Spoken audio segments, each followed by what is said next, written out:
आशा करता हूँ आप सब बहुत अच्छे होंगे। मेरा नाम है सिद्धांत अग्निहोत्री। स्टडी ग्लोस पे आपका बहुत बहुत स्वागत है। तो भैया सीडिंग एक्सपेरिमेंट होने वाला है, क्लाउड सीडिंग एक्सपेरिमेंट है दिल्ली में। बहुत बढ़िया आईआईटी कानपुर का ये आइडिया काम किया। मेरे ख्याल में आईआईटी के सारे आइडियाज जो हैं वो इम्प्लीमेंट करने का वक्त आ गया है। बात करेंगे एक एक चीज़ की। फर्स्ट आर्टिफिशियल रेन जो है वो दिल्ली कंडक्ट करने वाला है, क्योंकि देखिए एयर पोल्यूशन बढ़ता जा रहा है। दिवाली के बाद AQI रिकॉर्ड लेवल पे चला गया, कुछ जगह तो 1000 से ऊपर। तो भाई देखो, दिवाली पे बारिश हुई दिल्ली में, लेकिन अब आर्टिफिशियल रेन होगी। भाई एआई टूल्स का ये शानदार कोर्स हमने लॉन्च किया। 450 सीट्स बची हैं, मात्र 400 रुपए का, 25 लेक्चर्स, 1 साल की वैलिडिटी के साथ। ये एक सर्टिफिकेशन कोर्स है। डिस्क्रिप्शन कमेंट में लिंक है। और हमने एक नया चैनल भी शुरू किया है, ट्रैवलिंग, तो आप उसको जरूर सब्सक्राइब कर लें। तो जो क्लाउड सीडिंग एक्सरसाइज है न्यू दिल्ली, मल्टीपल रीशेड्यूल्स हुए हैं। ये एक्सपेरिमेंट पहले ही हो गया था, काफी लंबे समय पहले हो गया था, 4-5 साल हो गए, लेकिन अभी भी क्लाउड सीडिंग हुई नहीं। और क्लाउड सीडिंग वैसे चाइना में हो रही है, हर जगह हो रही है, बट क्यों नहीं हुए? क्योंकि ये अब फाइनली ये इंप्लीमेंटेशन स्टेज में आया है। वेदर फेवरेबल नहीं था। वेदर जो है आपका क्लियर होना चाहिए। एप्रोप्रिएट क्लाउड डेवलपमेंट, क्योंकि क्लाउड यहां पे ना कंबाइन होते हैं, मतलब बनते हैं एक तरीके से। तो जब तक क्लाउड डेवलपमेंट नहीं होगा तब तक मजा नहीं आ रहा है। और जैसा कि हमने बताया कि दिवाली के बाद तो एक इमरजेंसी कंडीशन हो गई थी। अब रिक्वायरमेंट देखिए, एवरी विंटर अभी देखिए आने वाला है, और दिल्ली ना एक गड्ढा है, आप ऐसा कह सकते हो। वहां पे सारा धुआं, कहीं पे भी धुआं है वो दिल्ली में इकट्ठा होगा। वो एक जंक्शन है पोल्यूशन का, उसकी ज्योग्राफी ऐसी है, आप कुछ कर नहीं सकते। तो अभी परेली जलेगी, पराली जलेगी, फिर स्मॉग। और क्योंकि भाई आपकी एयर जो है, इन्वर्जन ऑफ टेम्परेचर और बाकी और बहुत सारे फैक्टर्स की वजह से वो वहीं पे ठहर जाती है। तो यहाँ जितने भी एरियाज हैं they will experience severe air pollution और स्मॉग। और ये आ गया है, और आपको पता है कि भाई अगर AQI बहुत ज़्यादा रहा तो दिक्कत है। रेखा गुप्ता अब CM है, उनको ये काम करना पड़ेगा।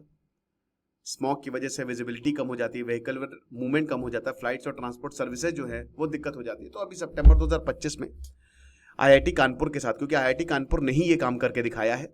IIT हमारे देश की शान है। भले ही आप देखिए रैंकिंग को छोड़ दीजिए, लेकिन बेस्ट ब्रेन्स आते हैं। तो अब क्लाउड सीडिंग एक्सपेरिमेंट, ताकि आर्टिफिशियल रेन हो सके और पॉल्यूशन कम हो सके। तो ये 206H सेस्ना एयरक्राफ्ट, जो कि हिंडन एयरबेस से उड़ेगा गाजियाबाद, और गाजियाबाद हिंडन रिवर के किनारे है। और उसके बाद फिर दिल्ली NCR में बारिश करवाएगा। अब एस्टिमेटेड कॉस्ट भी बहुत कम है, ऐसा नहीं कि बहुत ज्यादा है, मात्र 3.5 करोड़। हम 3.5 करोड़, अरे भाई 3.5 करोड़ बहुत कम है यार। यही होता है कि भारत में आप कुछ करते हैं, और अगर यही अमेरिका से हम करवाते हैं, चाइना से करवाते हैं, तो 100 करोड़ में जाता। समझ रहे हो? तो केमिकल्स को आपको डिस्पर्स करना है। और उसके बाद देखिए, जो पूरा पहले आप समझिए ये क्या होता है, ये कैसे, साइंस क्या है आर्टिफिशियल रेन की। रेन बारिश होती कैसे है? 3 प्रोसेस है, इवेपोरेशन, कंडेंसेशन और प्रेसिपिटेशन। पहले जो है पानी भाप बन के उड़ेगा, कुछ वेस्ट नहीं होता मेरे दोस्त, कोई पानी कुछ नहीं। उसके बाद कंडेंस होंगे, सब आके मिलेंगे, जो भी भाई भाप बन के उड़े, क्लाउड फॉर्मेशन होगा। और उसके बाद वो, अगर आप पहाड़ पे हो तो हेल स्टॉर्म या ओले ओले गिर सकते हैं, या स्नो गिरेगी, मतलब पहाड़ यानी कि बहुत हिमालय वाले में। और अगर आप प्लेन्स पे हो तो बारिश होगी, प्रेसिपिटेशन। यही यही चक्री चलती रहती है। और अब तो देखिए इस बार तो तबाही मचा दी, इतनी बारिश हुई, हर जगह गजब बारिश हुई है यार। लेकिन ये तो आर्टिफिशियल रेन है, तो इसमें भी वही होने वाला है, बस इसमें हम केमिकल मिलाएंगे। समझ रहे हो? तो क्लाउड सीडिंग एजेंट जो है वो क्लाउड्स में डाला जाएगा। मतलब अगर पूरा क्लियर वेदर होगा तो कोई मतलब ही नहीं है। अब ये जो एजेंट्स होते हैं they are typically microscopic particle, ये बहुत छोटे होते हैं, जो वाटर ड्रॉपलेट्स के लिए एक न्यूक्लियाई की तरह काम करते हैं। और उसके बाद आप ऐसा समझो, इसको मैं बहुत ही सिंपल वर्ड्स में अगर समझाऊं, जैसे मान लीजिए कि शाहरुख खान आ गए किसी पार्टी में। अब सब शाहरुख खान आए हैं तो शाहरुख खान के इर्द गिर्द बहुत भीड़ आ जाएगी। तो यही है, ये न्यूक्लियाई जो है वो शाहरुख खान है। न्यूक्लियस क्या होता है? किसी भी एटम का सबसे important, the central part is known as nucleus. Nucleus के अंदर आपके प्रोटॉन और न्यूट्रॉन होते हैं, बट यहां न्यूक्लियस अलग तरीके से, कुछ अलग कंटेक्स्ट में की बात कर रहे हैं। तो ये न्यूक्लियस के अराउंड जो है ये सारे वाटर ड्रॉपलेट्स आ जाएंगे। ये शाहरुख खान है, और बाकी भीड़ वाटर ड्रॉपलेट्स है।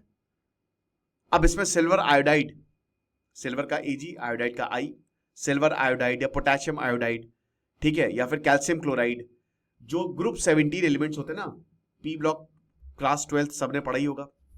फसल ब्राइट, फ्लोरीन, क्लोरीन, आयोडीन, बहुत इंपॉर्टेंट, ब्रोमीन, आर्सन, सबसे इंपॉर्टेंट ये ग्रुप 17 जिनका एटॉमिक नंबर वही आखिरी शेल में ना, जिनका एक इलेक्ट्रॉन की जरूरत होती है, तो सुपर इंपॉर्टेंट होते हैं भैया। ये हो सकता है बहुत लोगों को ना समझ में आ रहा हो, बट जो साइंस के हैं, जो 12th अभी कर रहे हैं, उनको समझ में आ रहा होगा। बहुत लंबा चैप्टर है भैया पी ब्लॉक, 12 से शुरू होता है 18 तक जाते हैं। So the choice of agent depends on कि क्लाउड टाइप क्या होगा, और जाहिर सी बात है मेटेरोलॉजिकल कंडीशंस।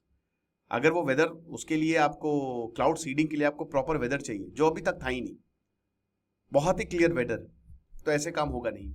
और उसके बाद मॉइस्चर भी नहीं, तो भाई आपको वाटर ड्रॉपलेट्स की जरूरत है। तो सबसे पहले सिल्वर आयोडाइड जो है, जो ये है ना, ये जो सेस्ना प्लेन है, ये रिलीज किए जाएंगे ऐसे, या जो भी potassium iodide, silver iodide. Then उसके बाद ये क्या करेंगे, सेकेंड स्टेप 2 में होगा कि दे विल, जो ये पार्टिकल है ना, ये जिस क्लाउड पे आप टारगेट कर रहे हो वहां तक पहुंचेंगे। ये जैसे ये क्लाउड के मान लीजिए आपको टारगेट किया, तो यहां तक पहुंचेंगे। उसके बाद आइस क्रिस्टल बनाए जाएंगे। The silver iodide aids in the formation of ice crystals. ये जो आइस क्रिस्टल्स हैं, दे बिकम लार्ज इनफ। हालांकि देखिए, ये जो सिल्वर आयोडाइड वाला मेथड है ना, ये बहुत ही ठंडे क्लाउड्स में कराई जाती है ना। देखो कंसेप्ट यही है, 2 चीजों की जरूरत है, आप बस इतना समझिए। अगर आपको क्लाउड सीडिंग करानी है, एक तो बादल होने चाहिए, और ये रेन बेरिंग क्लाउड्स होने चाहिए, ठीक है, मतलब ये बारिश करवाएं। और दूसरा मॉइस्चर, क्योंकि जो रेन साइकिल है वो ऐसे ही चलती है ना, कि आपका मॉइस्चर जो है वो इकट्ठा होता जाता है। जो भी न्यूक्लियाई होता है, जैसे डस्ट पार्टिकल, उसके इर्द गिर्द मॉइस्चर इकट्ठा हो गया, क्लाउड्स बन गए, और एक समय पे जब मॉइस्चर बहुत ज्यादा हो गया, तो फिर वो बारिश के फॉर्म में नीचे आ जाएगा, प्रेसिपिटेशन हो जाएगा। तो इसमें भी यही है, क्लाउड सीडिंग मतलब यहां पे सिर्फ मदद हो रही है। अब ये ड्रोन है, प्लेन है, नहीं तो एक गन यहां पे नीचे लगाई जाती है, जैसे जनरेटर टाइप का, उससे भी आप ऊपर फेंक सकते हो ये सीड्स, ताकि वो क्लाउड्स तक पहुंच जाएं और उसके बाद मदद कर सके। बस मदद करनी है यहाँ पे, काम तो क्लाउड ही करेंगे, आप समझ रहे हो। और उसके बाद फिर तगड़ी बारिश हो जाएगी। 29 अक्टूबर को होनी है दिल्ली में। ये पहला भाई भारत का शहर बनेगा। अभी तक 2017 से मैं बता रहा हूं ना कि ये 8 साल हो गए। 2017 में IIT कानपुर ने इसको एज अ चैलेंज लिया और बहुत जल्दी इस पे काम भी कर दिया। लेकिन प्रॉब्लम क्या है ना दोस्तों, कि देखिए क्लाउड सीडिंग एक टेम्पररी सोल्यूशन है। इट्स अ टेम्पररी सोल्यूशन, ये परमानेंट सोल्यूशन नहीं है। ये देखा गया है कि AQI बहुत तेजी से कम होता है, लेकिन उसके बाद ये बढ़ भी जाता है। भाई देखिए, पोल्यूशन में बहुत सारे सल्फर के पार्टिकल्स, सल्फर डाइऑक्साइड हो गया, नाइट्रोजन हो गया, बहुत पोल्यूशन होता है भाई, कार्बन हो गया। तो जाहिर सी बात है कि जब आप बारिश दोगे, पानी दोगे, तो वो बिल्कुल नीचे चला जाएगा, खत्म हो जाएगा, सेटल हो जाएगा वो। लेकिन प्रॉब्लम ये होती है ना कि ये फिर से जैसे ही क्लाउड सीडिंग बंद या आर्टिफिशियल रेन बंद, तो 2-3 दिन बाद फिर से वो वापस उसी नॉर्मल पे आ जाएगा। और ये भाई जो सेंट्रल पोल्यूशन बोर्ड है, उसने ये कहा भी है कि क्लाउड सीडिंग इतना इफेक्टिव मेथड नहीं है। बट देखो यार, हमको इस पर नहीं जाना है, हमको जाना है कि हमको क्या मदद कर रहा है। और अगर देखो टेम्पररी भी रिलीफ मिल रही है ना, तो इसको करानी चाहिए। सो मोस्ट इफेक्टिव है इन सुपर कूल्ड ओरोग्राफिक क्लाउड्स, ठीक है, जिसमें है ना कि ठंडे, जो काफी in the presence of super cooled water droplet, जो 0 डिग्री सेल्सियस से नीचे होते हैं, -5, -20 डिग्री सेल्सियस। तो ये माउंटेनियस रीजन में आपको बहुत मिलेंगे, वहां पे तो आसान हो जाएगा, वहां पे तो बहुत मस्त तो वही चीज़ है। अब ये मैं आपको बता ही चुका हूँ ऑलरेडी, ठीक है। ये बार बार मैं इसको नहीं बताऊंगा कि किस तरीके से आइस क्रिस्टल जो है बढ़ते हैं, फिर उसके बाद एक दूसरे से टकराते हैं और उसके इर्द गिर्द वाटर ड्रॉपलेट्स बन जाते हैं, और उसके बाद यही जो लार्जर क्रिस्टल्स हैं, ये इतने हेवी हो जाते हैं कि ये वापस गिरते हैं। अब ये रेन और स्नो के फॉर्म में गिर सकते हैं, टेम्परेचर के ऊपर डिपेंड करता है। जैसे अगर आप ये हिली एरिया में जाओ, तो जैसा कि मैंने बताया कि AGI गया, सिल्वर आयोडाइड, बहुत सारे केमिकल्स हैं, वो बता ही चुका हूँ मैं।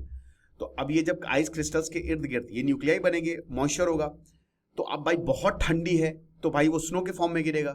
नहीं तो फिर ये, मैं तो भाई मतलब अगर ये कुछ ऐसा हो जाए कि अगर दिल्ली का टेम्परेचर बहुत गिर जाए, तो भैया बर्फबारी हो जाएगी, मजा ही आ जाए। सो IMD इंडिया मेटेरोलॉजिकल डिपार्टमेंट ने यही बोला कि अक्टूबर से दिसंबर जो है पोस्ट मानसून सीजन, उसमें रेन बेरिंग क्लाउड्स होते ही नहीं, क्योंकि हाई प्रेशर एरिया होता है। अब प्रेशर का डिफरेंस मैंने कई बार आपको बताया है। बारिश इज ऑल अबाउट प्रेशर, जो हवाओं से होती है। सो जब भी लो प्रेशर एरिया, अब वो गर्मी से क्रिएट होगा, लेकिन जब ठंडी होगी तो हाई प्रेशर होगा, तो भाई ठंड आने वाली तो हाई प्रेशर हो जाएगा। तो हाई प्रेशर में आप कहां पे बारिश करवाओगे, बहुत मुश्किल हो जाएगा, ठीक है। तो ना ही आपको रेन बेरिंग मानसून क्लाउड्स मिलेंगे, ना ही लो प्रेशर सिस्टम मिलेगा। हवा भी बिल्कुल शांत होती है, ड्राई एटमॉस्फेरिक कंडीशन होती है। वेस्टर्न डिस्टर्बेंस कभी कभी पास हो जाते हैं, जैसे बारिश में एक आध बार बारिश, जाड़े में एक आध बार बारिश हो जाती है, बट बहुत ही लिमिटेड रहती है। सो क्लाउड सीडिंग जो है वो इसीलिए इनइफेक्टिव रहता है इस पीरियड में। ठीक है, ये आप अभी जब जाड़ा खत्म होगा, स्प्रिंग में काम कर जाएगा, ऑटम में काम कर जाएगा, गर्मी में भी काम कर सकता है, गर्मी में अच्छे से काम करेगा ये, आप समझ रहे हो। तो यही चीज है। तो ministry of earth and sciences इसको क्रिटिसाइज किया कि टाइमिंग बहुत ही इनअप्रोप्रिएट है। ये क्यों हुआ? 3.5 करोड़ आप भले ही फूकेंगे, लेकिन क्या इससे वाकई में मदद मिलेगी? भाई देखो, विंटर में ही पॉल्यूशन सबसे ज्यादा होता है, तो पुअरली टाइम एक्सपर्ट्स यही कह रहे हैं। रेन बेरिंग क्लाउड्स नहीं, जैसा कि मैंने बताया कि कोई डेटा भी नहीं इसको सपोर्ट करने के लिए। अब पहली बार है, हम देखते हैं। Previously cloud aerosol interaction precipitation enhancement, ये एक्सपेरिमेंट CAIPEEX 4 फेजेस में साउथ में, सदर्न इंडिया में इसको कंडक्ट करवाया था। अब उसमें स्टडीज आई 2009, 10, 14 और 17, आप देख सकते हैं। अब लेटेस्ट फेज जो है वो सोलापुर महाराष्ट्र में कंडक्ट हो रहा है। इलैबोरेट प्रोटोकॉल्स हैं, इससे पहले भी एक्सपेरिमेंट हुए, ताकि पॉलिसी मेकर्स को ये बताया जा सके कि भैया क्लाउड सीडिंग कैसे काम करती है। आउटकम यही हुआ है कि जो रेनफॉल है उसको आप बहुत ज्यादा बढ़ा सकते हो, 46% तक आप एनहांस कर सकते हो कुछ लोकेशन में जहां रेन डेफिसिट एरिया है, कोई दिक्कत नहीं है। लेकिन वही है ना कि बारिश तो हो। रिपोर्ट ये भी बताती है कि देखिए, जैसे टारगेट क्लाउड सीडिंग है तो यहां पे जैसा कि मैंने बताया कि आपकी रेनफॉल इंक्रीज हो सकती है और एरिया भी इंक्रीज हो, एक मतलब काफी बड़े एरिया पे 100-110 किलोमीटर पे बारिश हो सकती है, स्क्वायर किलोमीटर पे बारिश हो सकती है। ठीक है, लेकिन अगर आप बहुत ओवर सीड कर दो, हद से ज्यादा सीडिंग कर दो, तो वही बता रहे कि आपको बहुत ही देख दाख के करनी पड़ेगी। बहुत ज्यादा पता चला AGI हर जगह फैला दिया तो उससे रेनफॉल भी सप्रेस हो सकती है, जो बारिश होनी चाहिए वो भी नहीं होगी। ठीक है, तो फॉग सप्रेशन से लेकर hello suppression, marine cloud brightening, ये सारी चीजें आपको चाहिए। आपको क्या लगता है कमेंट बॉक्स में बताइएगा। बाकी एक छोटा सा चैनल, हमने ट्रैवलिंग चैनल शुरू किया, आप उसको सब्सक्राइब करें और AI टूल्स को, इस कोर्स को आप अवेल करें। Thank you so much.